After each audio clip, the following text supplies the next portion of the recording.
Okay, on to the last one. A legend of visually impaired football, partially sighted football. He's got 143 caps as England captain, the second most capped England player in the whole of the country. Steve Daley.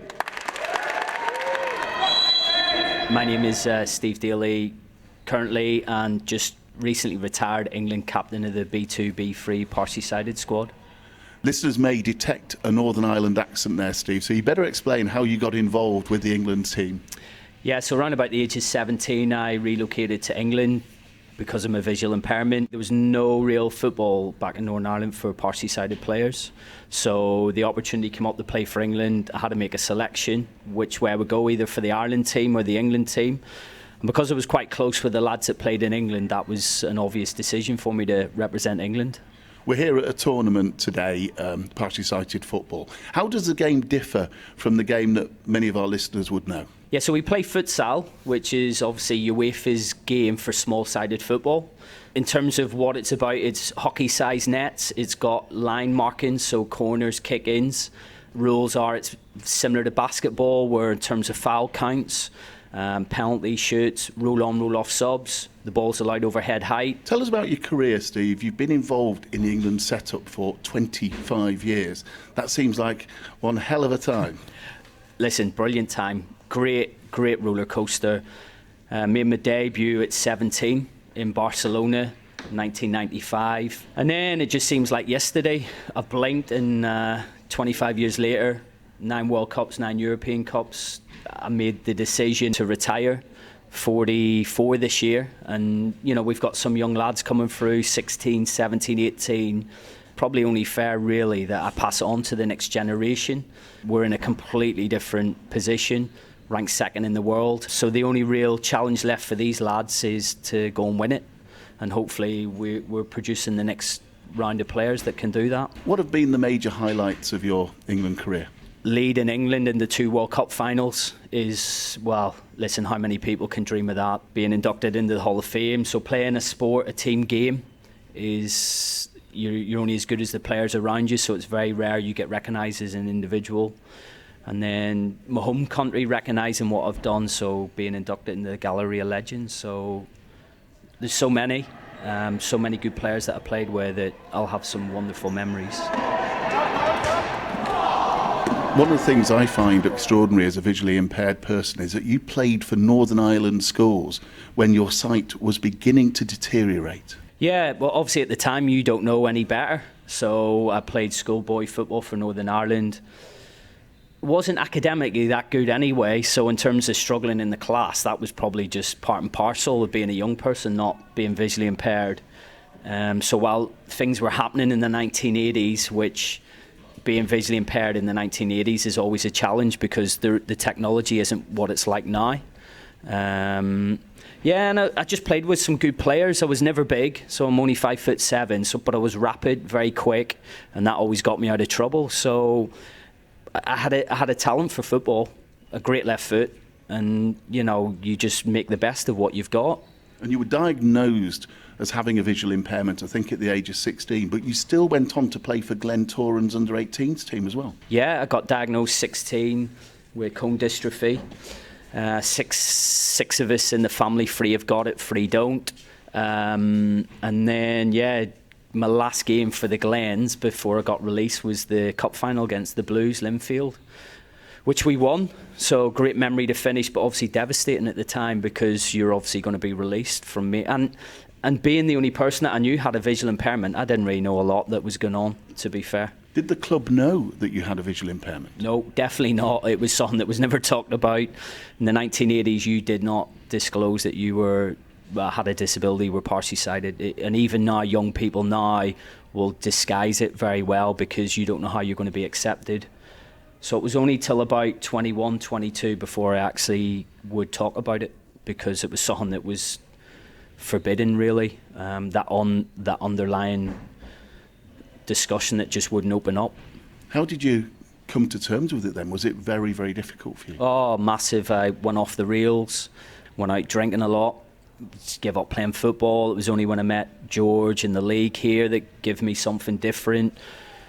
You know, if you talk about mental health now, I would say in the 1970s and 80s it was untalked about, and a lot of young people will suffer with anger problems, mental health problems, low confidence, low self-esteem. And thankfully now people are getting that opportunity to talk about those opportunities or those issues that they're facing, and that's really what I see me and George are trying to do now for the next generation, is how we support young people to open up and come to terms, but realise that one day you could play for England. What has football done for you? I've got some wonderful friends, some people that I would class as my closest friends. It's given me a circle and a network of people that I trust more than anybody, people that can understand what you go through. So I've met some of the best people, I've got some of the best memories, you know, and if you had told me that at 17 I would have questioned it, because I had seen the flip side where I got released and thought there was no opportunity to play at a good level. So I've travelled the world and yeah, just memories are brilliant, great memories, great friends. With me also is George Ferguson. George chairs the Party-Sited Football League and plays for Merseyside. George has also known Steve for many years. George, Steve has gone off now to warm up. Be honest, what type of footballer is he? Cultured or clogger? Steve's very much cultured. From the first day I ever seen Steve play when he was a youngster, 16, 17 years of age, in the National Party-Sited League, you could tell then that Steve was someone who was going to go on and achieve exactly what he has done in the game. What has he achieved? Well, Steve's played in something like 9 World Cups, 9 European Championships. He's got 3 bronze medals. He's got 2 silver medals from World Cups as well. You know, the guy's phenomenal, and if you see him play, and if you see some of our guys play, you wouldn't recognise that they had a visual impairment. They look as if there's nothing there to stop them, really, and it's amazing the barriers that they overcome to achieve what they do on a daily basis. What contribution has Steve made to the Party-Sited Football League? Well, Steve sets the example, really, to everyone. You know, the legend that he is within the game, his name is renowned throughout football, and people who are new to the game, people who are, you know, just being introduced to the England squad, they look at what Steve's achieved. 143 caps over 25 years. I mean, that's just dreamland to some people, and for someone to say, well, if he can do it, then I can do it. You know, that's something that is a phenomenal, you know, inspiration to anyone, really. And it just proves it's not just about football on the pitch. Steve is an absolutely amazing guy off the pitch, and is the fact that he went to university, he came over to England with his partner, and you know, they've got children, he works. It just proves that no matter what your impairment, you know, things can be overcome, and if you've got the determination and the drive and the desire, then you can achieve. The word legend in sport is often overused, but in Steve's case, would you say it's justified?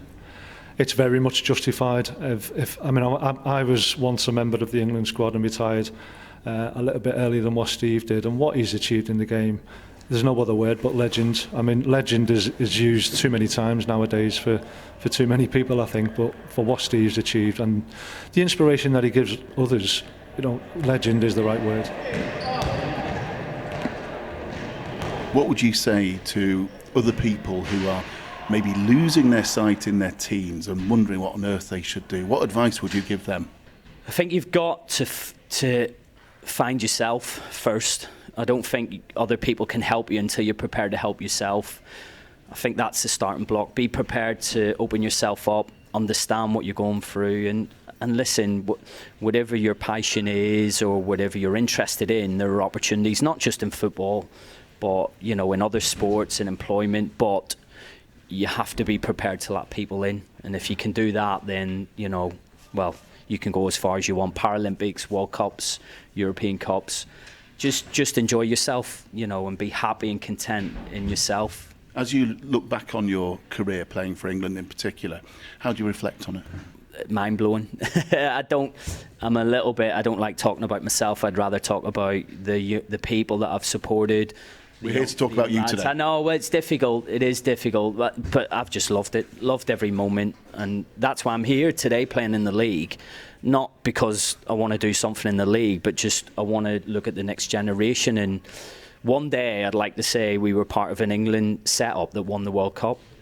Obviously I can't do it now as a player, But I know the foundation that we have put in, players such as George, myself, that we're part of that, and that journey will never end. So we will lay that foundation and hopefully win a World Cup.